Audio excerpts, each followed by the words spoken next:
आदरणीय दोस्तों, आपका और हमारा अपना रिएक्शन यूट्यूब चैनल। दोस्तों, अगर आपको हमारी वीडियो अच्छी लगे तो चैनल को लाइक शेयर करके जाइएगा। चलते हैं।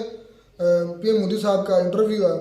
वीडियो लेंथ ही है, लेकिन कोशिश करेंगे कि कम से ज़्यादा कर सकें। जितनी हो गई उस पर रिएक्शन, बाकी बात अगर आप रिकमेंड करेंगे तो उस पर दोबारा रिएक्शन आ जाएगा। देखते हैं वीडियो।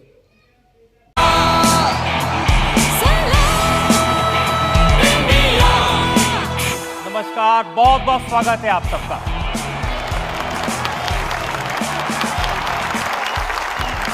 हाउस द जोश।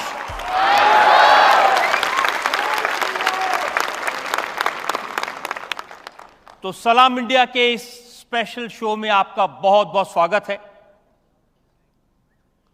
चुनाव का महापर्व है, नारों का शोर है, वादे हैं, बहुत सारे दावे हैं। और ऐसे समय में, इस शोर में शायद हम ये भूल जाते हैं कि ये चुनाव प्रधानमंत्री के सरकार के 5 साल का अकाउंट लेने का चुनाव होता है। ये वक्त होता है जब प्रधानमंत्री देश की जनता के सामने अपने काम का हिसाब किताब देते हैं, जनता फैसला करती है। हमें फैसला करना है कि पिछले 5 साल में प्रधानमंत्री मोदी ने देश के लिए जो किया वो अच्छा किया या बुरा किया, बहुत किया या कुछ कमी रह गई। हमको फैसला करना है कि इस देश को एक मजबूत सरकार चाहिए। हमें फैसला करना है कि इस देश को एक खिचड़ी सरकार चाहिए या एक ऐसी सरकार चाहिए, एक ऐसा प्रधानमंत्री चाहिए जो पूरी दुनिया में भारत का सिर गौरव से ऊंचा कर सके।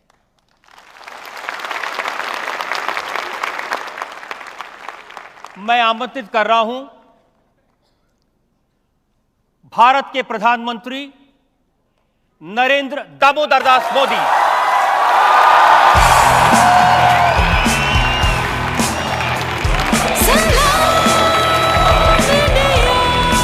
Please welcome prime minister Narendra Modi.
आप सबकी तरफ से स्वागत करता हूं भारत के प्रधानमंत्री नरेंद्र मोदी का।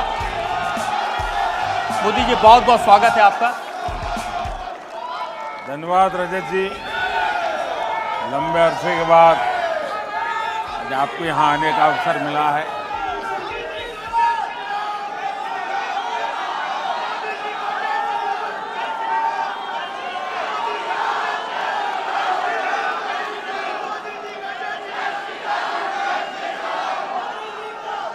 मोदी जी, जब जब चुनाव होता है, शांत हो जाइए।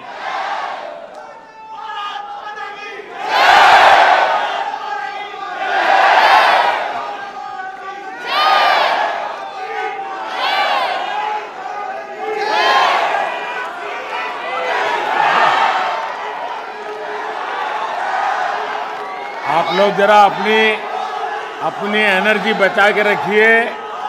आपको 4 तारीख को भी इस एनर्जी की जरूरत लगेगी।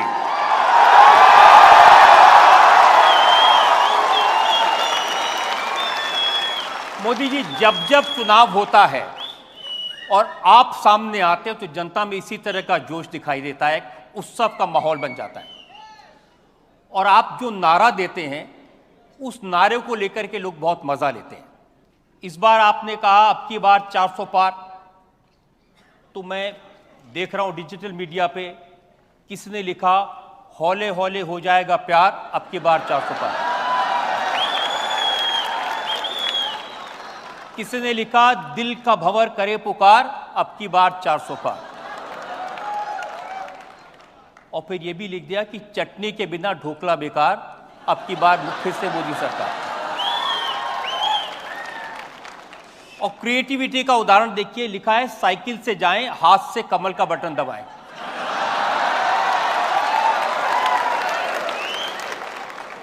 और फिर लिखा बेईमानों के लिए मोदी जहर है, गद्दारों के लिए मोदी कहर है, और देश में मोदी की लहर है।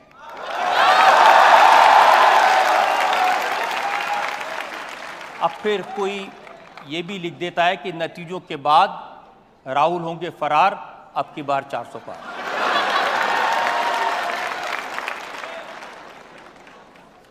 तो ये जो दीवानगी है हर चुनाव में दिखाई देती है। अच्छा हुआ कि मुझे आपके इस शो में आने का अवसर मिला और आपने रिसर्च करके काफ़ी कुछ कंपाइल किया है। मैं स्वयं इतना दौड़ धूप में रहता हूँ कि इन चीज़ों तरफ मेरा ध्यान बहुत कम होता है। सबसे इंटरेस्टिंग चीज़ मेरा रह गई बतानी, इन्होंने जैसे शादी का कार्ड छापते हैं ऐसे शादी का प्रोग्राम छापा है। इन्होंने लिखा 1 जून को मेहंदी और 2 को केजरीवाल की विदाई,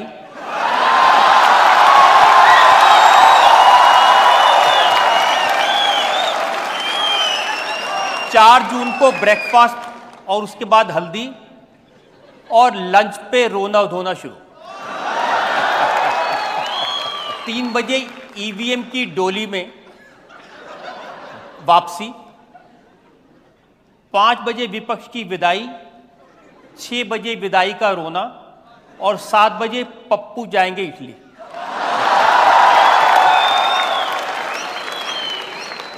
अगर आपके पास वो शादी का कार्ड हो तो लोगों को दिखा दीजिए ताकि पता चले क्या निकालते ये हैं देखिए लोग। ये कार्ड है, ये आप सब लोग देख सकते हैं। कोशिश करें इसको स्क्रीन पर भी दिखा दें।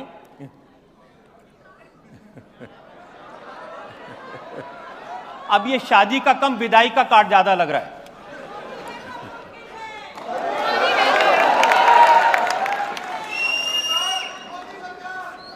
इतना तो पक्का है कि देश का जो युवा है उसका जो क्रिएटिव माइंड है वो इस चुनाव में काफ़ी एक्टिव लगता है, और उसके कारण वो हर चीज में नारा भी, व्यंग भी, और बहुत ही कम शब्दों में विश्वास भी प्रकट करता है। और जब ये 400 पार की बात आई तो उसके 2 पहलू हैं। एक तो ये कोई बीजेपी ने घड़ा हुआ नारा नहीं है, ये जनता के दिलों से निकली हुई आवाज है।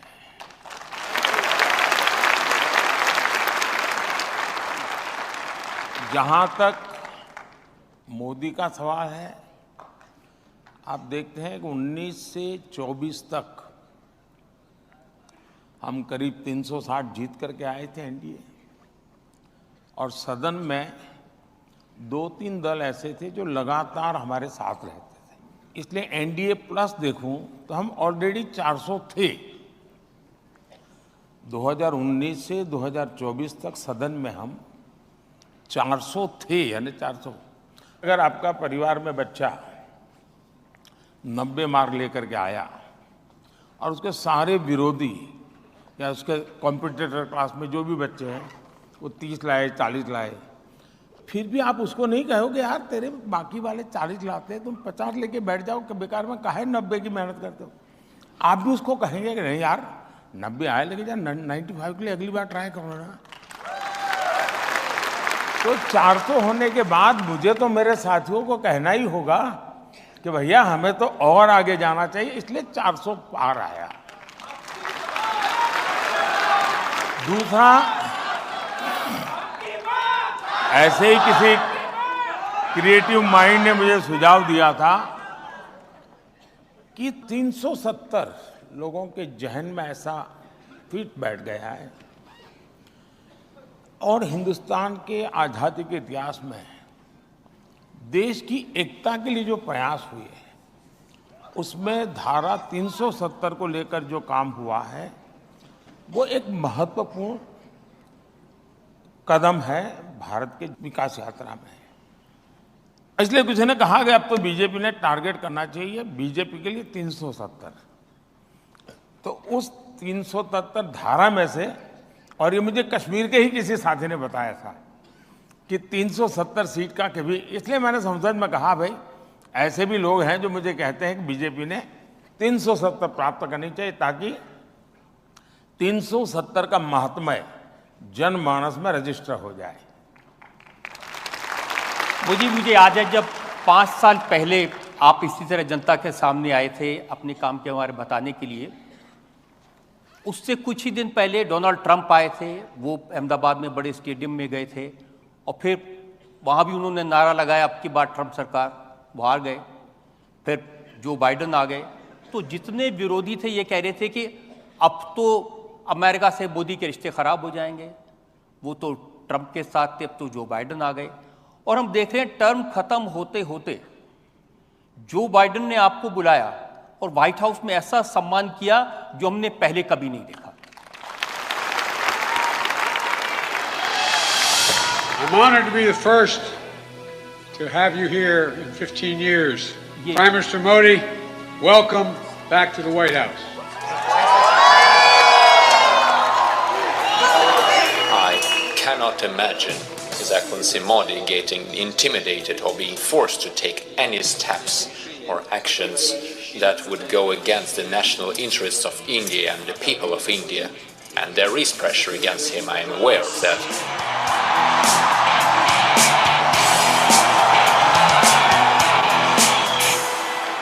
He really wants to do the right thing for India. He wants to be open, he wants to be supportive of new companies, and obviously, but at the same time, make sure it accrues to India's advantage. I am a fan of Modi, so. I said to my friend the Prime Minister before, the last time I saw someone on the stage here was Bruce Springsteen, and he didn't get the welcome that Prime Minister Modi has got.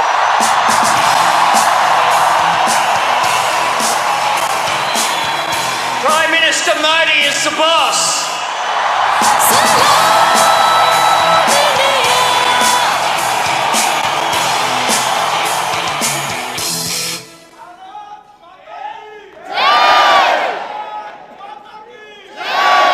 पहले भी हमने प्रधानमंत्री देखे हैं, पहले भी हमारे प्रधानमंत्री विदेश में गए हैं, लेकिन क्या वजह है कि दुनिया के ये लीडर जो अपने आप में ताकतवर हैं, जिनको किसी की तारीफ करने की ज़रूरत नहीं है, ये आपके बारे में इतने प्यार से, इतनी दीवानगी से बोलते हैं। और पुतिन का ये कहना कि मोदी किसी के आगे झुकते नहीं। हमारे देश का दुर्भाग्य रहा कि पहले कोई प्रधानमंत्री जाते थे तो पता नहीं चलता था कि गए हैं,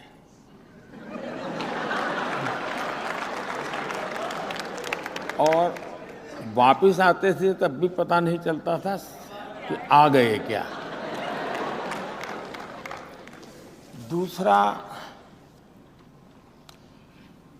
इसमें मोदी नहीं है, ये हम भ्रम न फैलाएं और न हम भ्रम में रहें। मोदी शायद निमित्त हो सकता है और बोलने में शायद सरल है, इसलिए सरलता से उपयोग हो जाता होगा, लेकिन ये जो कुछ भी करिश्मा है वो 140 करोड़ हिंदुस्तानियों का, भारत के सामर्थ्य का है। और मोदी ने 2013 में जब चुनाव की तैयारियां चल रही थी, भारतीय जनता पार्टी ने मुझे प्रधानमंत्री उम्मीदवार के रूप में घोषित कर दिया था, तो फिर मुझे लोग उसी रूप में मेरे से हर चीज पूछने लगे, मेरा एनालिसिस करने लगे। तो मेरी एक जो आलोचना होती थी मीडिया में, अगर आप लोग देखेंगे तो, अरे यार ये तो स्टेट में से आ रहा है, इसको न पूरे हिंदुस्तान की समझ है, ये दुनिया को कैसे अपनी बात को करेगा, ये दुनिया में कैसे अपनी बात ले जाएगा, दुनिया के साथ क्या करेगा। फिर जब टीवी मीडिया का दौर शुरू हुआ, चर्चाएं होने लगी, मेरे इंटरव्यू होने लगे, तो घूम फिर के ये सवाल आता था, भाई कि आपको तो कोई अनुभव नहीं है, आप करेंगे क्या विदेश नीति में। अब चुनाव हिंदुस्तान का था, लेकिन सबने, इकोसिस्टम ने फोकस ग्लोबल बना दिया था, ताकि मोदी उसी में फंस जाएगा, यहां तो अच्छी तरह खेल लेगा। तो मैंने तब एक वाक्य कहा था विदेश नीति के संबंध में, मैंने कहा वो तो देश की एक कंटिन्यूटी होती है, लेकिन जहां तक मोदी का सवाल है, अब देश न आंख झुका के बात करेगा, न देश आंख उठा करके बात करेगा, लेकिन ये देश आंख मिलाकर बात करेगा। और मुझे कोई इंफेरिटी कॉम्प्लेक्स नहीं होता है कि मैं तो कभी चाय बेचता था, ये देश दुनिया के इतने बड़े आदमी हैं, एक चाय वाला क्या करेगा, जाके चाय परोसेगा और क्या करेगा। लेकिन मेरे मन में जब भी मैं दुनिया के बड़े बड़े महारथियों को मिला, जरा वो हाइट बॉडी में भी ज़्यादा होते हैं, कलर स्किन भी बड़ी उनकी प्रभाव पैदा करने वाली होती है, लेकिन जब मैं मिलता हूं तो मैं मोदी नहीं होता हूं। जब मैं हाथ मिलाता हूं तब मुझे पता होता है कि 140 करोड़ देशवासी मेरे साथ हैं, और जब मैं 140 के मिजाज में ही चलता हूं तब मुझे दुनिया बहुत छोटी लगती है।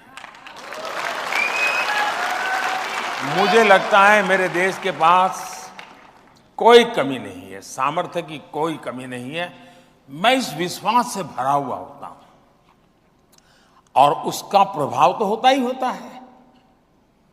सामने वालों को लगता है यार ये कल तो ऐसी कोई बात नहीं करता था, पहले तो कोई ऐसे खड़ा भी नहीं रहता था, ये तो यूं खड़ा रहता है, तो फिर भी उनका भी सोचना बदल जाता है। जी, हमें भी अजीब लगता है कि प्रेसिडेंट जो बाइडेन जैसा ताकतवर व्यक्ति G7 में आपको ढूंढते ढूंढते आ रहा है, कहां गए मोदी जी। ये बात सही है कि मैंने व्यक्तिगत रूप से मेरे संबंध बहुत नजदीकी हैं, खुलेपन के हैं।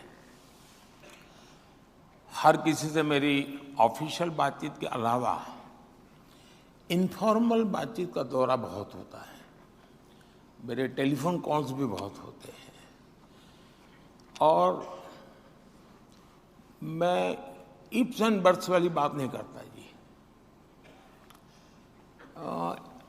बादल होंगे तो बारिश होगा वगैरह ऐसी बातें मैं नहीं करता जी। बारिश होगा तो मैं कहूँगा हाँ होगा, नहीं होगा तो मैं कहूँगा नहीं होगा, यानी ब्लैक एंड वाइट में मेरी बात रहती है। तो दुनिया इसे पसंद करती है, दुनिया गोलमोल चीज़ों के बजाय, उनको पता है, जैसे मैं रशिया से इन दिनों पेट्रोलियम वगैरह लेता हूँ, क्योंकि मुझे तो मेरे देश के लोगों को, दुनिया में जो पेट्रोल की महंगाई आई है मेरे देश के लोगों पर ना पड़े, तो मुझे जहाँ से सस्ता मिलेगा मैं लूँगा, क्योंकि मैं तो मेरे देश के लिए जी रहा हूँ, कोई मेरी तारीफ करे के लिए मैं थोड़ा पैदा हुआ। लोगों ने मुझे कहा साहब ये अमेरिका नाराज हो जाएगा, तो अरे मैंने कहा किसी को खुश करना है तो मुझे 140 करोड़ लोगों को खुश करना है, मुझे और किसी को खुश नहीं करना। और हमने कारोबार चालू रखा, आज हमारे देश को हम बचा पाए हैं, लेकिन एट द सेम टाइम राष्ट्रपति पुतिन के साथ चेयर पर बैठ करके टीवी के सामने मैं कह सकता हूं कि ये युद्ध का समय नहीं है, और इसलिए दुनिया मेरे विषय में दुविधा में नहीं है, और उसको लगता है ये हिंदुस्तान का मिजाज है, जो मोदी बोल रहा है। लेकिन मोदी जी, पहले भी हमारे नेता जाते थे, वो बड़े बड़े नाम वाले नेता जाते थे। या तो आप अमेरिका के साथ रहेंगे या रशिया के साथ रहेंगे, ये बोलोगे तो वो नाराज हो जाएगा, वो बोलेगा तो ये नाराज हो जाएगा। ये बैलेंस आपने चेंज किया। ये मूलभूत हमारी एक मुझे लगता है कि उस समय जो मूलभूत सोच रही थी वो ये थी इक्वल डिस्टेंस वाली, यानी हम सबसे इक्वल डिस्टेंस बना करके रहते हैं। दूरी बनाना ये मानदंड था। मैंने आकर के इसको बदला, हम दुनिया से जितनी हो सके उतनी नजदीकी करेंगे। डिस्टेंस वाला शब्द ही मैंने निकाल दिया। इससे क्या हुआ कि किसी को लगता है अच्छा वो मिस्टर ए आगे गया, तो बी को लगता है यार मैं रह गया तो वो भी आगे आता है। फिर इधर से सी को लगा कि मोदी के पास वो तो पहुंच गया, यार मैं रह गया, तो इधर वाला डी आता है। तो सब लोगों के अब लगता है कि हिंदुस्तान के पास जाना चाहिए, और ग्लोबली कंपटीशन है हिंदुस्तान के निकट आने की। हमने विदेश विभाग ने पहले काम ऐसा किया कि दूरी बनाए रखो। क्यों? तो भाई हमारी चलेगी। आज मेरी स्थिति ये है, अब देखिए एक घटना मैं बताता हूं।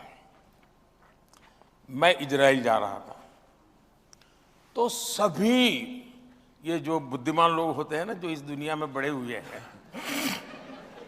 मुझे एडवाइस करते हैं कि साहब इजराइल जाते हैं तो पैलेस्टाइन जाना ही चाहिए। भारत में सेकुलरिज्म का अर्थ यही है कि अगर आप हनुमान जी के मंदिर गए तो शाम को इफ्तार पार्टी करनी पड़ेगी। ये ऐसी साइकी बनी हुई है जी। तो मैंने सोचा भाई मैं स्टैंड अलोन यात्रा करूंगा, इजराइल से अकेला जाऊंगा, इजराइल से वापस आऊंगा, मैं पैलेस्टाइन नहीं जाऊंगा।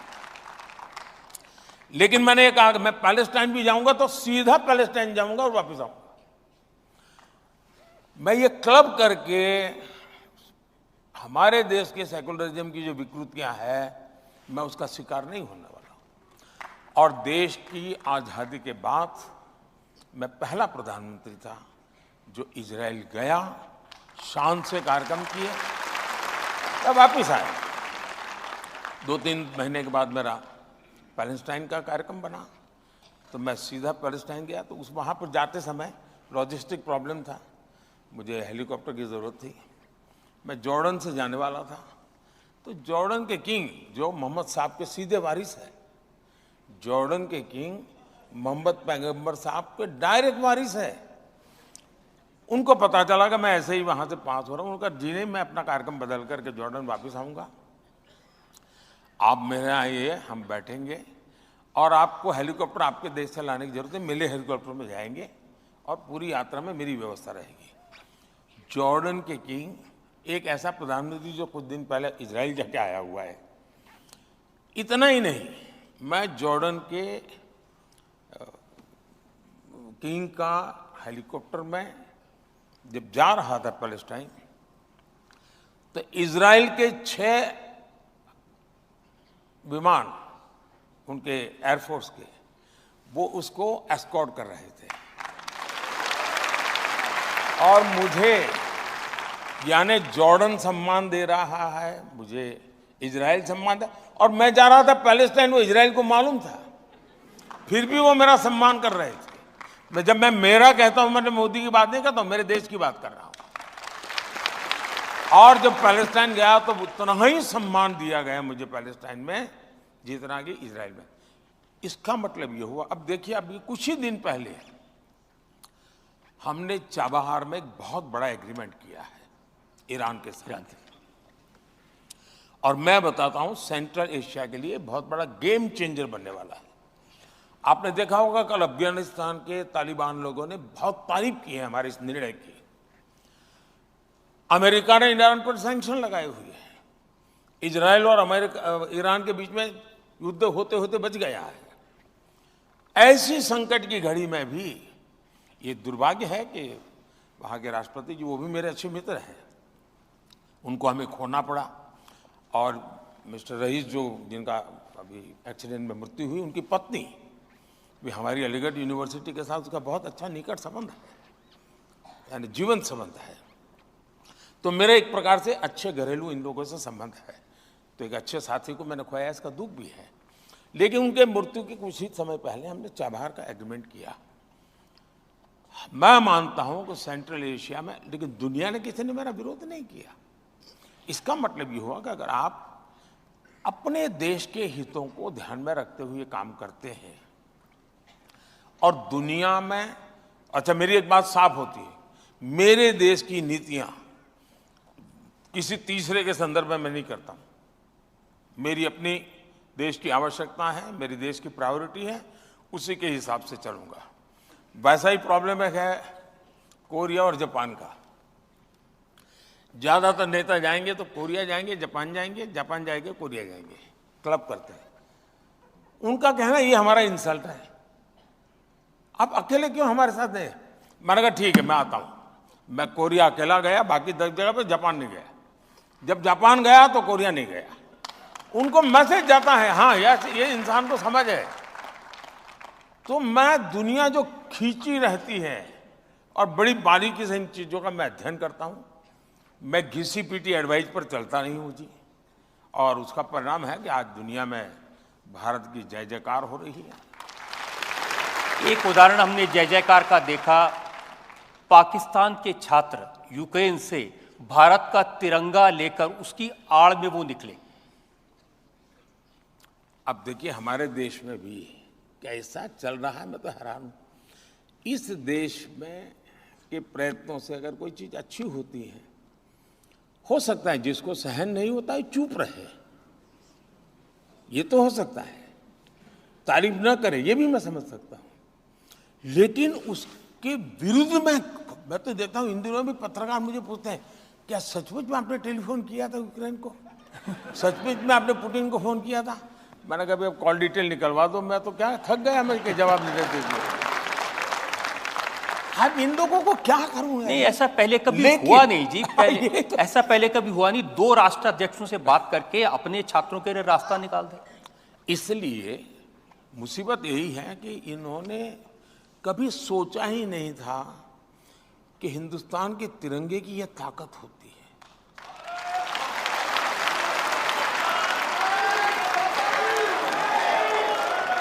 और मेरा पहला अनुभव मैं बता दूं, मैं चीजों को ऑब्जर्व करता हूं, स्टडी करता हूं, एनालिसिस करता हूं। मैं पहली बार कब अनुभव हुआ, जब नेपाल में भूकंप आया, तो हम जितनी मदद हो सकती थी हमारी तो जिम्मेवारी थी, क्योंकि और मुझे एक अनुभव था गुजरात के भूकंप के बाद काम का, मुझे अच्छा अनुभव था, तो मैं खुद चीज़ों को लीड करता था, मोबिलाइज करता था। लेकिन मैंने वहाँ देखा दुनिया के करीब 40 देश के लोग होंगे जिनको हमने कोई न कोई मदद करके नेपाल से बाहर निकाला। तो उस दिन मैं समझ गया कि अब तक ह्यूमैनिटेरियन ग्राउंड पर हेल्प, इसका ठेका पश्चिम का है। मैंने तय किया ये ठेका मेरा रहेगा। और इसलिए आपने देखा होगा कोविड में हम लोग चाइना से लोगों को वापस लाए, तो बहुत सारे अन्य देशों के लोगों को लेके आए। यमन में मुसीबत आई, हम अन्य देशों के लोगों को ले आए और उनको बाद में उनके देश में भेजा। अभी सूडान में हुआ हमारे देश के साथ, वहां भी अन्य देश के लोग फंसे थे, उनको भी ले आए। तो आज दुनिया में जो कभी हमारा नाम नहीं था, कि वरना तो ये था भी ये पश्चिम की दुनिया का ही एक प्रकार का उस पर ओनरशिप थी कि भाई ये ह्यूमैनिटेरियन ग्राउंड पे काम होना वाले यही लोग करते, ये लोग तो बिल्कुल कुछ नहीं करते। आज स्थिति ये है कि भारत, आप क्या करोगे मुझे पूछते हैं लोग, आप कैसे करोगे पूछते हैं, और मैं करता भी हूँ।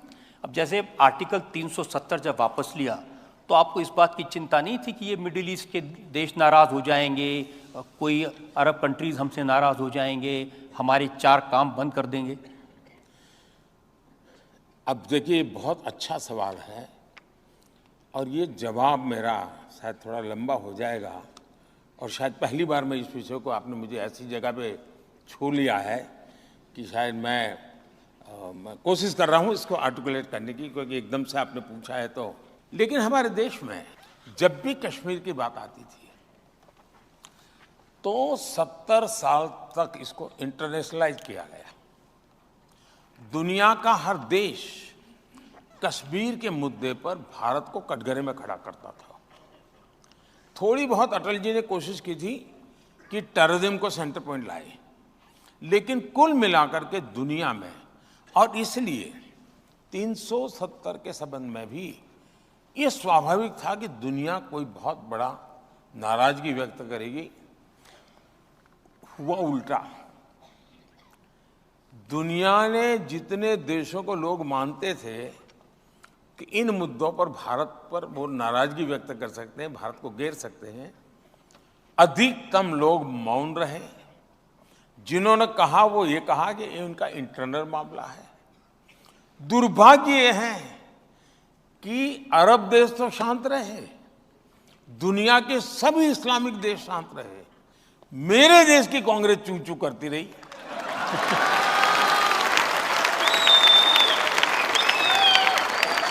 ये मेरे दिमाग में नहीं बैठ रहा है। ये इसका मतलब ये हुआ कि ये एक ऐसी मानसिक विकृतियों से भरी पड़ी हुई इनकी सोच है दुनिया ने। और अच्छा, 370 के बाद में दुनिया के कई इस्लामिक देशों में बहुत बड़ा सम्मान प्राप्त करके आया हूं, मुझे कोई दिक्कत नहीं हुई। 370 के बाद मेरे 8 लोगों को, मेरे देशवासियों को फांसी हुई थी। 370 के बाद की घटना है, उनको जिंदा वापस लेके आ गए। उस समय मोदी जी, मैं बहुत सारे जो हमारे ऑपोजिशन के लोग हैं उनके बयान सुनता था। जब कतर में हमारे लोगों को फांसी की सजा हो गई, वो जेल में थे, ओवैसी ने कहा अरे मोदी जी तो कहते थे उनके बड़े संबंध हैं, क्या हुआ? अरे ये तो विश्वगुरु बनते थे, क्या हुआ? किसने कहा कि कतर, मोदी जी कहते थे इज माई सेकेंड होम, अब कुछ नहीं कर पा रहे। या तो उन्होंने मोदी का पूरा स्टडी नहीं किया है, या तो वो मोदी की बात आई उस समय मीडिया में जाएंगे तो थोड़ी जगह मिल जाएगी, इसलिए चले जाते हैं। क्योंकि मोदी एक ऐसी ब्रांड है जिसके कारण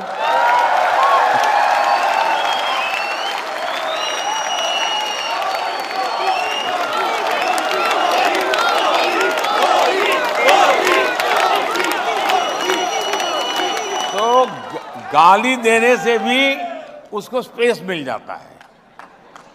और इसलिए लोग मौका ढूंढते हैं, यार गाली किसी और को देने से क्या फायदा है, मोदी को देंगे तो। और इसलिए जल्दबाजी, उनको पता होना चाहिए कि यार कुछ तो होगा, ये कुछ तो चलता होगा, बोलता नहीं है, कुछ करेगा, ये इनको समझ होनी चाहिए जी। अब इतने साल हो गए, अब मेरा और मेरे कोई सीक्रेट कुछ नहीं है, ओपन है जी। कोई ढंग से बराबर स्टडी करे, मीडिया के लोग भी नहीं करते जी, माफ करना, ढंग से स्टडी करे तो वो कह सकता है ये हुआ है ना, देखिए 3 दिन के बाद मोदी ये कदम उठाएगा, 5 दिन के बाद ये उठाएगा, 7, आप तय कर सकते हैं। लेकिन आपको तैयारी नहीं, क्योंकि आपने एक बनी बनाई परसेप्शन में जीना चाहते हो, उसी को फैलाओ और उसके अनुकूल कुछ एनेक्डोट मिल जाए तो ढूंढते रहते हो। इसके कारण सारे के सारे लोग फेल हो जाते हैं। इस बार भी उनको लगता था कि 400 पार, आखिरकार स्थिति क्या हुई? इन सबको कहना ये पड़ रहा है कि 400 पार नहीं हो सकती। ऑपोजिशन क्या कहता है?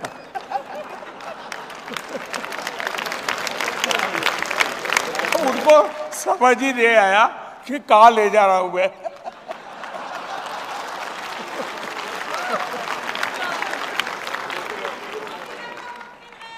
तीन चरण के बाद किसी ने उनको कहा कि क्या आप पूरा कैंपेन ये लड़ रहे हो कि मोदी 400 पार जाएगा कि नहीं जाएगा?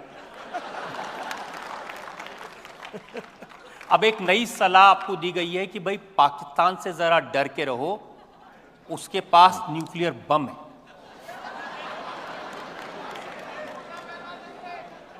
ऐसा है, वो ताकत को मैं खुद लाहौर जाकर के चेक करके आया हूं।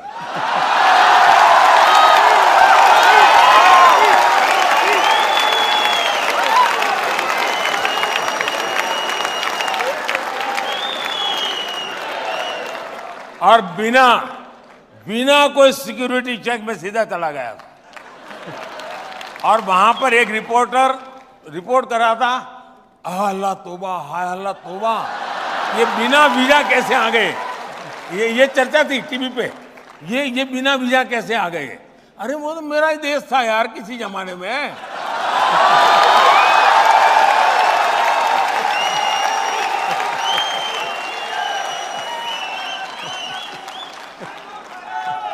पहले मोदी जी हम लोग परेशान रहते थे, पाकिस्तान से यहाँ आए मार के चले गए, यहाँ आए मार के चले गए, फिर सर्जिकल स्ट्राइक हुआ, एयर स्ट्राइक हुआ, वो पिछले टर्म की बात थी। इस टर्म में पाकिस्तान के लोग बड़ी लंबी लिस्ट दे रहे हैं, अननोन आदमी आके मार जाता है।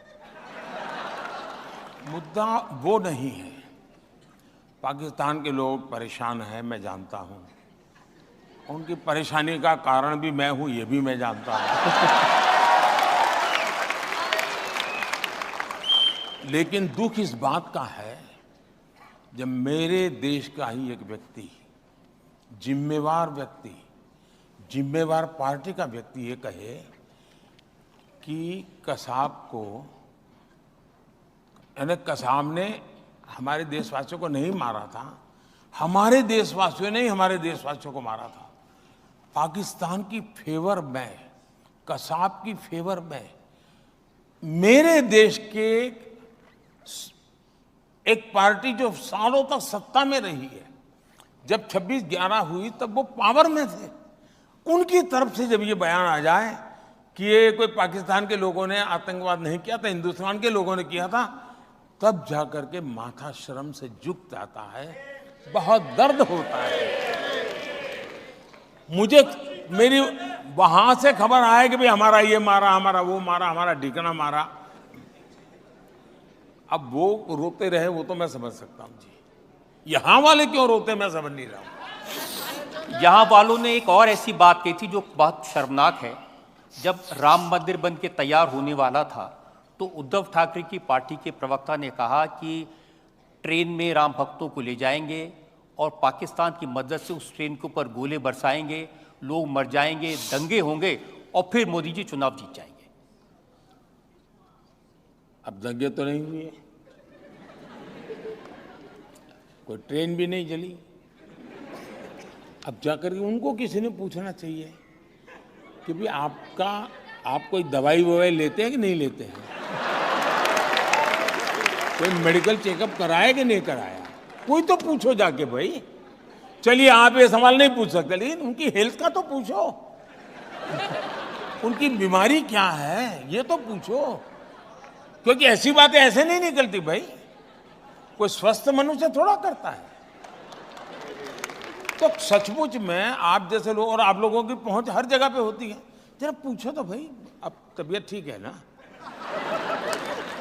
ये पूछना चाहिए उनको। कुछ नहीं हुआ फिर भी 400 पार।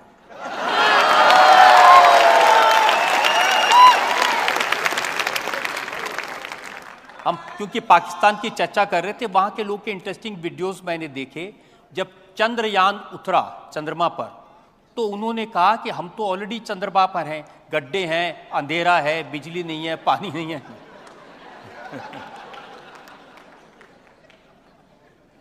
ऐसा है, उनके लिए झंडे पर चांद है तो बहुत कुछ है,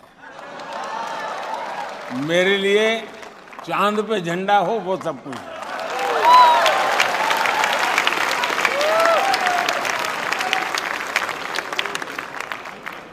इसमें बात आई सेक्युलरिज्म की। आपने जहां पर हमारा चंद्रयान उतरा उसका नाम शिव शक्ति स्थल रख दिया।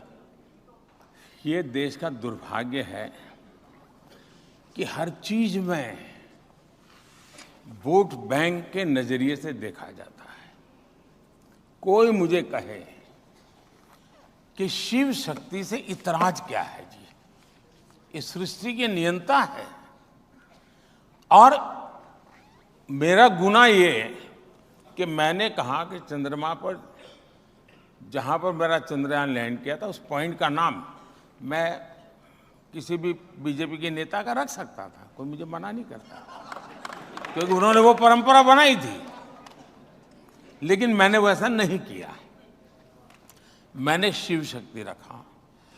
तो वो इनके दिमाग पर ऐसा उसका असर था, बोल तो पाए नहीं, लेकिन बाद में कोई 1 साल के बाद उन्होंने बयान दिया कि हिंदू में जो शक्ति है ना, मैं उस शक्ति का नष्ट कर दूंगा। अब वो मुझे पता है यार, उस दिन का जहर वहां तक पड़ा हुआ है, लेकिन उनको मालूम नहीं है कि मैंने शिव और शक्ति दोनों बोला है और शिव में जहर पीने की ताकत भी तो बहुत होती है।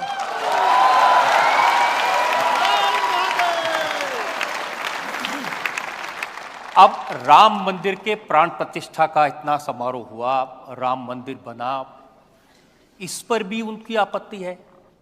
उनका कहना है कि इसको आपने बीजेपी का समारोह बना दिया। पहले तो लगता था कि शायद सेकुलरिज्म की उनकी जो विकृत मानसिकता है उसका परिणाम होगा कि वो 70 साल तक इस मामले को अटकाने के लिए जो भी कर सकते हैं करने की कोशिश की।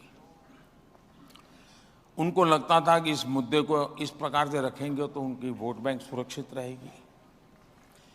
लेकिन राम मंदिर बन जाने के बाद वोट बैंक सुरक्षित रहने का मुद्दा ही नहीं था, क्योंकि वो मुद्दा उस प्रकार से उनके काम आने वाला नहीं था। उसके बाद जब विरोध किया तो मुझे लगता है कि 70 साल तक उन्होंने जो किया वो सिर्फ वोट बैंक के लिए कि इतना ही नहीं है, वो मन से, वचन से, कर्म से राम विरोधी है। राम के प्रति इनके मन में घोर रोष है और इसका परिणाम है कि अभी भी, अब देखिए कोई बच्चा रास्ते में जय श्री राम बोले तो मैं स्वयं बोलूंगा जय श्री राम। कोई मुझे कोई ग्रीट करे नमस्ते तो मैं करूंगा नमस्ते, कोई मुझे कहे हेलो तो मैं कहूंगा हेलो, कोई कहेगा जय श्री राम तो मैं कहूंगा जय श्री राम। आपने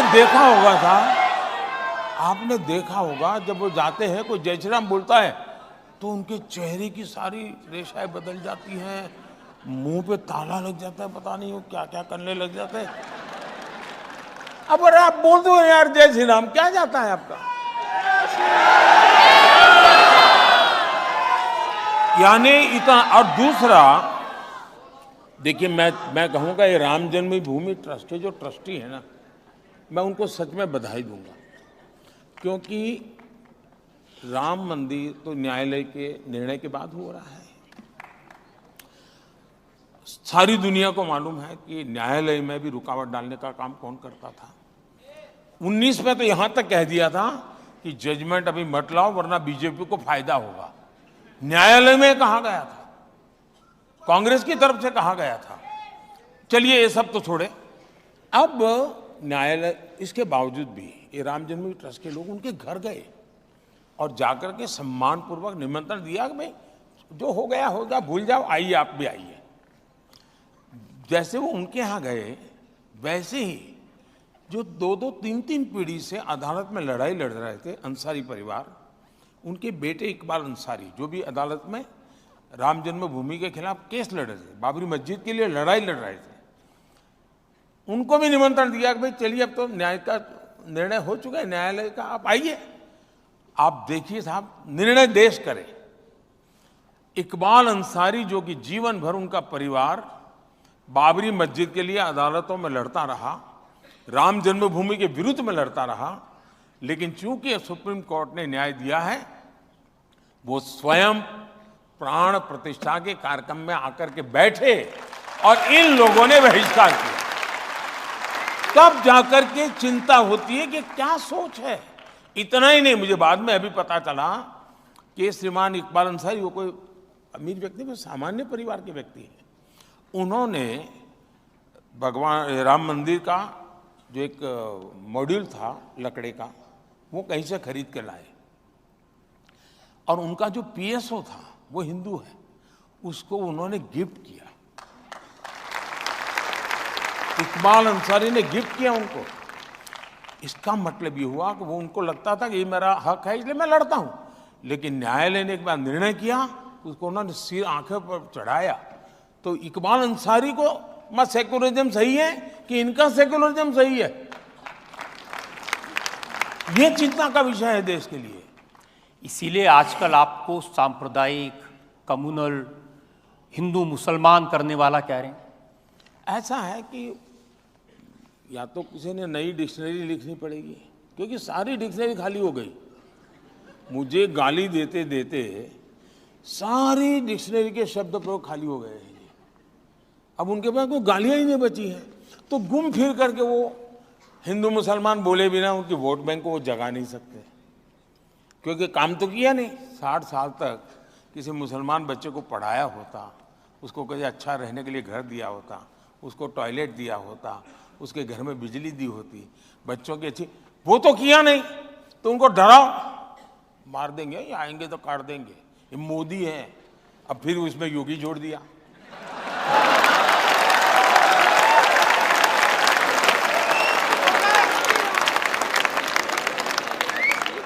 अब ये डराना साहब, मुसलमान समाज में भी अब इन चीजों की तरफ देखने का दृष्टिकोण बदल रहा है।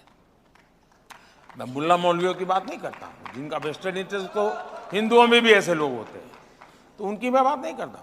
लेकिन जनरल मेरा तो काफी लोगों से इंटरेक्शन होता है, और मेरा अनुभव है कि ये जो भड़काने वाली बातें हैं उससे तो वो प्रभावित नहीं हो रहे। वो समझते हैं कि इनका वोट का जमाना इसलिए कर रहे हो। मोदी जी, आज तक किसी लीडर की हिम्मत नहीं हुई जो ये कहे कि मुसलमानों को आरक्षण नहीं देना चाहिए, मुसलमानों को आरक्षण देना गलत है, और आप तो चुनाव में खुलेआम कह रहे हैं।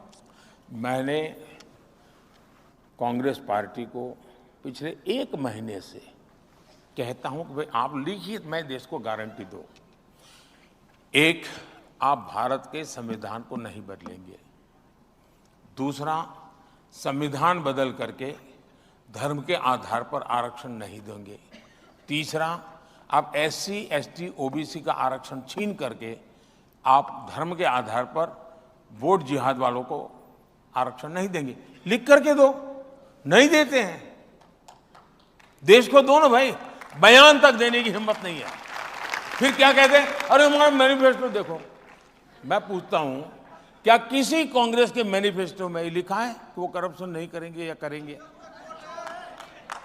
करप्शन करेंगे ऐसा उनके मैनिफेस्टो में कहीं पर है क्या? कांग्रेस के पिछले 50-60 साल के मैनिफेस्टो देख लो, एक भी मैनिफेस्टो में उन्होंने करप्शन का कार्यक्रम लिखा है क्या? जरा बताइए ना, करप्शन करते हैं कि नहीं करते हैं? अब मैं पूछूंगा करप्शन क्यों करते हैं, वो कहेंगे मेरा मैनिफेस्टो देखो कहीं लिखा है क्या? अरे ऐसे थोड़ा होता है जी। और आप देख लीजिए डॉक्टर मनमोहन सिंह जी का बयान देख लीजिए, ये शहजादे का बयान देख लीजिए। उनके मैनिफेस्टो में ये कहते हैं कि अब ठेके धर्म के आधार पर दिए जाएंगे। मतलब कहीं ब्रिज बन रहा है तो आज ठेका कैसे मिलता है कि भाई उनके पास रिसोर्सेज कितने हैं, कैपेबिलिटी कितनी है, एक्सपीरियंस क्या है, ट्रैक रिकॉर्ड क्या है, आर्थिक क्षमता कितनी है, टेक्नोलॉजिकल उनकी क्षमता कितनी है, सारी चीजें देख करके टेंडर से कोई व्यक्ति प्राप्त करता है। अब ये क्या कहते हैं, अब इसमें आरक्षण होगा। अब मुझे बताइए साहब, वो ब्रिज बनाना है कि आपको आपके चुनाव जीतना है, और कुछ काम है क्या? इतना ही नहीं, इन्होंने यहां तक मैनिफेस्टो में कहा है कि खेल में भी अब वो धर्म के आधार पर आरक्षण लाएंगे। अरे भाई, खिलाड़ी सुबह 4 बजे उठ करके पसीना बहाता है जी, तब जाकर के खिलाड़ी बनता है। जिंदगी के 15-20 साल वो खपा देता है, और आप कहोगे ठीक है भाई, तुम उस माँ की गोद से पैदा हुए, तुम नहीं हो सकते, उस माँ की गोद से पैदा होकर वो आ जाएगा। ये कैसे हो सकता है? और ये हिम्मत इनकी ऐसी चीजें मैनिफेस्टो में लिखने की। क्या देश ऐसे चलाएंगे क्या? हमारा मंत्र है सबका साथ सबका विकास। लेकिन मोदी जी, ऐसी बातें खान मार्केट गैंग का नाम लेकर के आज तक किसी की हिम्मत नहीं हुई कहने की, जो आप कह रहे हैं इतने खुले। ऐसा है कि मुझे आगे पीछे कोई रोने वाला नहीं है।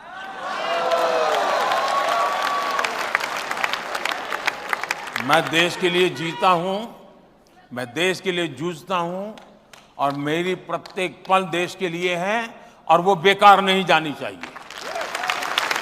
मैं मेरी हर पल देश को दे रहा हूं, लेकिन मैं वेस्टेज नहीं होने दूंगा मेरी एक भी पल को।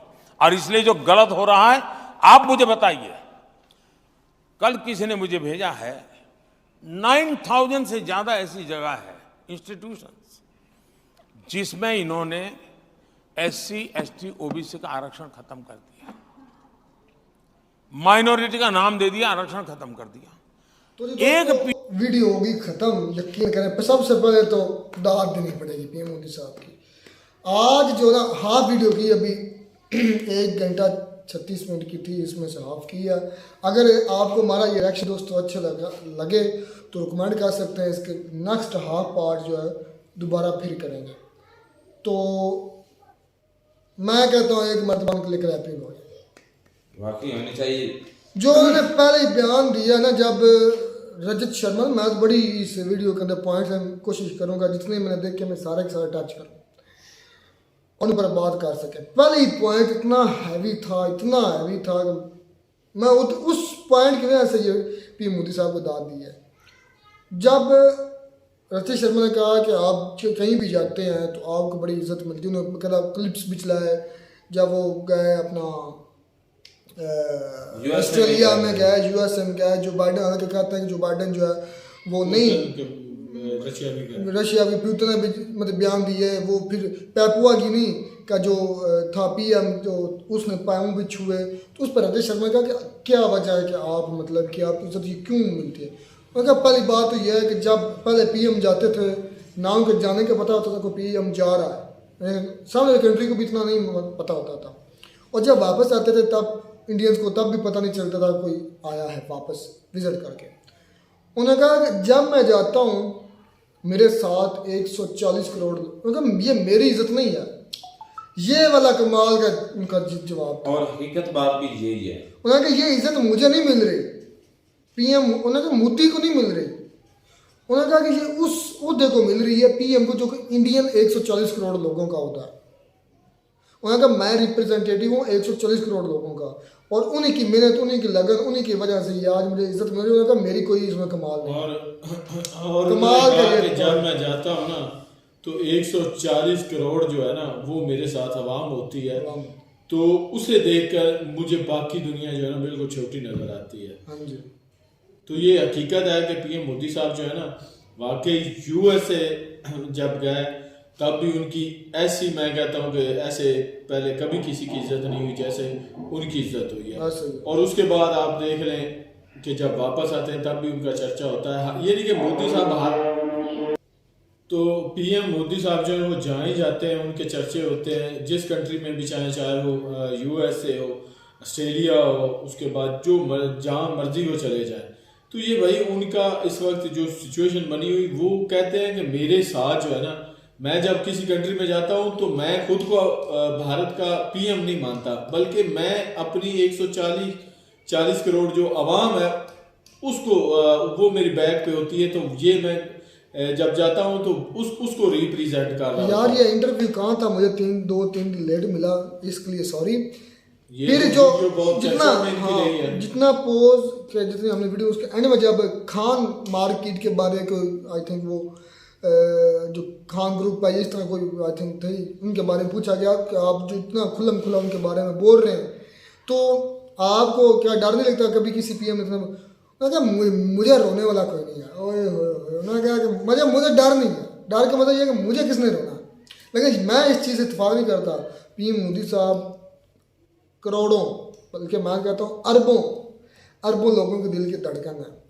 अरबों लोग रोएंगे, करोड़ों अरबों लोग रोएंगे अगर पीएम मोदी साहब कुछ हुआ। लेकिन उन्होंने मतलब कि जो उनके जिन में चल रहा है ना कि यार मेरा तो असल में है हिंदुस्तान, यही मेरी फैमिली है, यही मेरा घर है, यही मेरे लोग हैं, यही मेरे बच्चे हैं, यही मेरे सारा कुछ जवान है।